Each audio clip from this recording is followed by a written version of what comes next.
जोहार। नज़दीक में ही झारखंड में विधानसभा चुनाव है और हम लोग लगातार हर विधानसभा में जा रहे हैं, लोगों से मिल रहे हैं, बातचीत कर रहे हैं। हमारे बगल में अभी सिंदरी के संकट मोचन कहे जाने वाले धर्मजीत सिंह हमारे साथ हैं। हम बातचीत करेंगे। वर्तमान में अभी भाजपा में है और भाजपा के एक प्रदेश कार्य समिति सदस्य है। चुनाव को लेकर बातचीत करेंगे। सबसे पहले तो हमारे चैनल में स्वागत है। जी, आपका भी स्वागत है। आपका भी चैनल को और आपके जितने भी सब्सक्राइबर है सभी लोगों को बहुत बहुत धन्यवाद। लगातार आप हर बार अपेक्षा रखते हैं कि भाजपा आपको टिकट देगी, चुनाव लड़ेंगे। 19 में भी आप तैयारी कर रहे थे, 19 में आपको टिकट मिला नहीं, हालांकि किसी और को मिल गया, इंद्रजीत महतो को। इस बार भी आप रेस में हैं, जगह जगह लोग आपको कह रहे हैं कि भाजपा से टिकट मिलने जा रहा है धर्मजीत सिंह को। क्या बोलिएगा, तैयारी में है या नहीं? देखिए, हमने पहले भी आपके साथ कभी कितनी बार इंटरव्यू में शामिल हुए हैं और निश्चित तौर पर हमने एक बात रखा है कि हम लोग भारतीय जनता पार्टी के सच्चे सिपाही हैं। और भारतीय जनता पार्टी में कार्यकर्ता के हिसाब से जो हम लोगों को मतलब हर लोगों का मन होता है, लेकिन पार्टी का जो निर्णय है उस निर्णय को हम लोग मानने के लिए हम लोग बाध्य हैं और उस निर्णय का ही हम लोग स्वागत करेंगे। पूरे राज्य में भाजपा की तरफ से रायशुमारी किया गया, पूरे हर विधानसभा क्षेत्र में किया गया रायशुमारी। सिंदरी की बात करें तो सिंदरी में भी रायशुमारी हुए। पदाधिकारी कन अंदर खामे से ये कह रहे हैं कि धर्मजीत सिंह को हम लोग चुने हैं, हम लोग नाम लिखे हैं। 3 कॉलम दिया गया था, पहला कॉलम में हम लोग धर्मजीत सिंह को दिया गया। हम लोग भी कई लोगों से बातचीत किए, वो लोग कह रहे हैं कि धर्मजीत सिंह को हम लोग चुने हैं। देखिए, वो तो कार्यकर्ता को अपने भावनाओं से अवगत कराया है। कार्यकर्ता की भावना का हम लोग सम्मान करते हैं और निश्चित तौर पर मान के चलिए ये एक पार्टी की प्रक्रिया है और पार्टी की प्रक्रिया के अनुसार सभी लोगों को भारतीय जनता पार्टी में सभी लोगों को, चाहे वो छोटे कार्यकर्ता हो चाहे बड़े कार्यकर्ता एक समान है और सभी लोगों को अपने भावनाओं से अवगत कराने का सबको अधिकार है। और पार्टी ने भी मतलब रायशुमारी के माध्यम से अपने भावना को कार्यकर्ताओं ने अवगत कराया है। धर्मजीत सिंह की महत्वाकांक्षा है कि हम चुनाव लड़ेंगे, 19 में भी थी। क्या इस बार 24 में महत्वाकांक्षा है चुनाव लड़ने लेकिन महत्वाकांक्षा की बात नहीं, हम लोग सेवा करना चाहते हैं और सेवा कर रहे हैं। पद पे रहे ना रहे, हम लोग सेवा के माध्यम से इस सामाजिक काम में आए हैं, भारतीय जनता पार्टी में आए हैं और सेवा की भावना से हम लोग काम कर रहे हैं। आगे पार्टी का जो निर्णय होगा उस निर्णय को हम लोग मानने के लिए तैयार हैं। सिंदरी भाजपा में सारा कुछ सही चल रहा है। कई सारे दावेदार हैं, नाम गिनेंगे तो तारा देवी है, धर्मजीत सिंह है और भी कई लोग हैं। सारे कुछ सही चल रहा है भाजपा सिंदरी में या कुछ गुटबाजी भी? नहीं, कोई गुटबाजी नहीं है। पार्टी में सारी चीज़ सही चल रही है और पार्टी में सबको अपने बात रखने का अधिकार है। और हमें लगता है कि पार्टी अभी भारतीय जनता पार्टी सिर्फ सिंदरी ही नहीं, पूरे क्षेत्र में, पूरे झारखंड प्रदेश में भारतीय जनता पार्टी नंबर 1 है। और खासकर धनबाद कोयलांचल में तो भारतीय जनता पार्टी का आपने देखा कि आगामी लोकसभा चुनाव में किस तरह से लोगों ने पूरा मतलब रिकॉर्ड मतों से जिताने का काम किया। इससे आप समझ सकते हैं कि भारतीय जनता पार्टी के समक्ष में समर्थन में सभी लोग हैं। इसमें कोई तरह का गुटबाजी नहीं है, कोई तरह का कोई बात नहीं है। अगर टिकट आपको नहीं मिला तो? देखिए, तो हमने कहा पार्टी का निर्णय है और पार्टी का निर्णय हमने एक ही लाइन में कह दिया, पार्टी का निर्णय है, उस निर्णय को हम लोग स्वागत करते हैं। पार्टी के निर्णय को हम लोग मानेंगे और पार्टी का जो भी फैसला होगा उसको हम लोग मानने के लिए तैयार हैं। अगर टिकट आपको मिलता भाजपा की तरफ से तो चुनाव लड़ेंगे? देखिए, हमने कहा क्या, पार्टी का जो उस निर्णय में मिलना भी है, वो निर्णय में नहीं मिलना भी है, तो मैंने कहा कि हर निर्णय को हम लोग सहर्ष स्वीकार करेंगे और पार्टी का जो निर्णय होगा उसके साथ हम लोग चल पड़ेंगे। 5 साल का सिंदरी का विकास कैसा देख पा रहे हैं?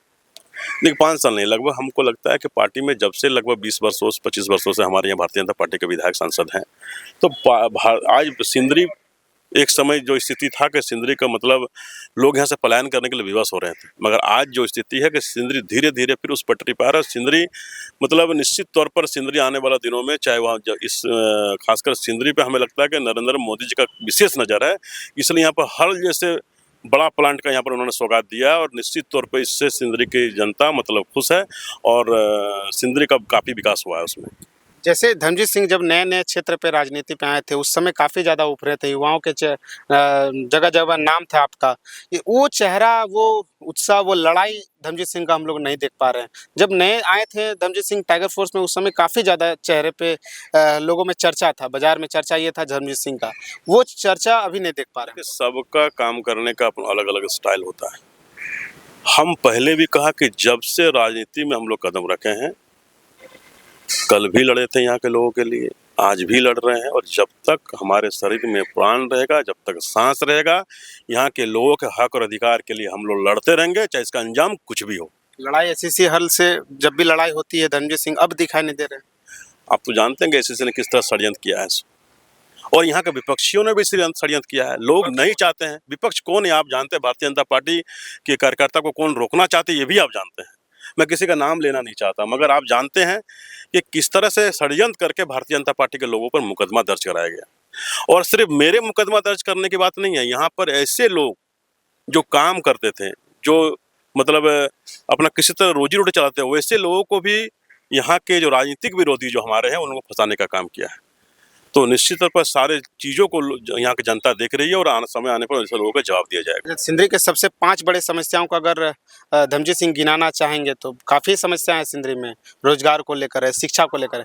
5 समस्या ऐसा धमजीत सिंह क्या देखते हैं? सबसे बड़ा बात तो सर बेरोजगारी तो बहुत बड़ी समस्या है इस क्षेत्र में, क्योंकि लोग ये क्षेत्र जो है मतलब समझ सकते हैं कि किस मतलब आप उसको बोलने का आर्थिक आधार का जो ये होना चाहिए उस तरह से संपन्न क्षेत्र नहीं है, और लोग किसी तरह से अपने बाल बच्चों को पढ़ा के लिखा के उसको तैयार करते हैं, जब उसको रोजगार नहीं मिलता तो वो रोजगार के लिए पलायन करते हैं।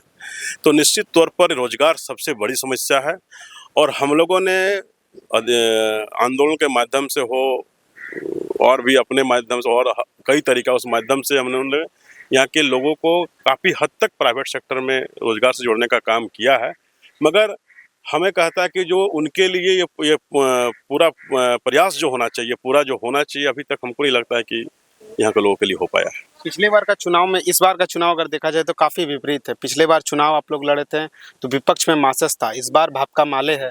जेएमएम पिछले बार प्रत्याशी उतारी थी, हो सकती है इस बार जेएमएम प्रत्याशी ना उतारे, तो अगली बार से इस बार काफ़ी ज़्यादा विपरीत है। समस्याओं को किस तरह झेलेंगे? कोई समस्या नहीं है, भारतीय जनता पार्टी के साथ यहाँ चुनाव तो कुछ अलग रहेगा। देखिए, चुनाव होता है, कोई अलग नहीं होता है। और चुनाव में हमें लगता है कि भारतीय जनता पार्टी में 30 वर्षों से, चाहे वो एमपी का चुनाव हो चाहे एमएलए का चुनाव हो, 30 वर्षों से लोगों ने यहाँ के मतलब भारतीय जनता पार्टी के पक्ष में यहाँ पर समर्थन देने का काम किया। यहाँ के लोग कार्यकर्ता या नेता चुनाव नहीं लड़ता, यहाँ की जनता चुनाव लड़ती है भारतीय जनता पार्टी के पक्ष में, जिसका रिजल्ट आप लोग के सामने के 30 वर्षों से मतलब यहाँ पर भारतीय जनता पार्टी के मतलब विधायक हो या सांसद यहाँ पर जीतते आ रहे हैं। सिंदरी की बात करें तो लगातार यहाँ पर भाजपा के सांसद रहे हैं शुरू से, जब से झारखंड बना है।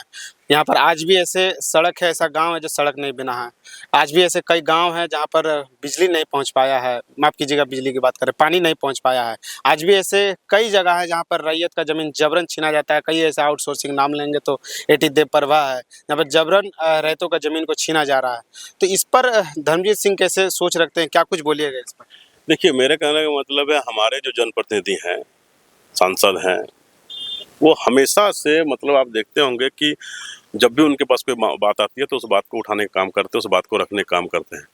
मगर जो स्थिति है, मैं इस स्थिति से इनकार भी नहीं कर सकता हूँ कि कुछ लोग जो मतलब यहाँ मतलब एक तरह से चला कि जो सतयुग में भी एक राम राज था, एक रावण राज था। आज के युग में भी कुछ ऐसे लोग हैं कि यहाँ के लोगों के सुख शांति अमन चैन को छीनना चाहते हैं। और निश्चित तौर पर अगर रैयतों का ज़मीन हो चाहे से बहुत ही सबसे बड़ी, अगर हम इसका कोई बाधक है, सबसे बड़ा कोई गुंडा है, सबसे बड़ा कोई माफिया है, यहाँ की ये बीसीसीएल है। ये अपने आप मुकदसा होकर किसी न किसी माध्यम से यहाँ के लोगों को उजाड़ने का काम करती है, यहाँ के रैयतों को जबरन जमीन लेने का काम करती है। ये बात तो है, लेकिन मेरे हिसाब से इसके लिए कोई व्यक्ति दोषी नहीं है। इसके लिए अगर कोई दोषी है तो ये पूरा भ्रष्ट ये बीसीसीएल प्रबंधन दोषी है। वो आउटसोर्सिंग कंपनियाँ, मैंने तो कहा बीसीसीएल प्रबंधन के सारे अंदर आती है, बीसीसीएल और आउटसोर्सिंग हो। आउटसोर्सिंग में यहाँ के लोग को मिलता क्या है? जिसका जमीन गया उसको नौकरी तक नहीं मिला। हम लोग अपने माध्यम से लड़ाई लड़ते हैं, लोग झूठा मुकदमा भी दर्ज कराते हैं, फिर भी हम लोग लड़ते हैं। आज भी लड़ रहे हैं, हमने पहले भी कहा कि आज भी लड़ रहे हैं, कल भी लड़ेंगे। वैसे समस्याओं पर संकट मोचन संकट हर क्यों नहीं आते? आप देखते होंगे कि मैंने ऐसा कई कारण है, हर जगह में हम लोग जब जहाँ से हम लोग सूचना मिली है हम लोग वहाँ पर गए। अभी सिंदरी वाला सुरंगा का मैटर में भी हम लोग माननीय सांसद से बात भी किए हैं, माननीय सांसद ने संज्ञान भी लिया, सीएमडी से उन्होंने बात भी किया, कोयला मंत्री से भी उन्होंने बात किया है कि इस तरह का कार्रवाई नहीं होना चाहिए।